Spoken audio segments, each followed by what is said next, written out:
Jamila, TV lounge साफ कर दो और वो मेज भी, मेहमान आने वाले हैं। जी अच्छा बाजी, अभी कर देती हूँ।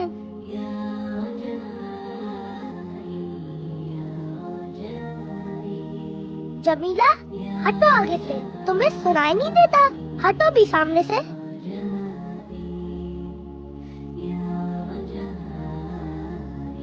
आ, आ, आ, मेरा सर।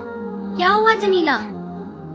बाजी मेरा सर, ये माली बाबा ने। आनी, बड़ों के साथ ऐसा करते हैं क्या? बहुत बुरी बात है। ये मुलाजिमों के साथ अच्छे अखलाक से पेश आते हैं। अम्मी, वो जमीला आंटी कार्टून नहीं देखने दे रही थी, सामने आके बैठ गई। बेटा, मैंने ही उन्हें टेबल साफ करने का कहा था। चाचू लोग अभी आ रहे हैं। किसी को तकलीफ देना बिल्कुल भी अच्छी बात नहीं है। अगर आप किसी को तकलीफ दें, अल्लाह ताला बहुत नाराज होते हैं। अब माफी मांगो जमीला आंटी से। सॉरी जमीला आंटी, मुझे माफ कर दे। मैं आइंदा कभी ऐसा नहीं करूँगा। कोई बात नहीं बेटा, आइंदा से ख्याल रखना। प्यारे बच्चों, किसी को तकलीफ देना बहुत बुरी बात है, खुसूसन मुलाजमों को।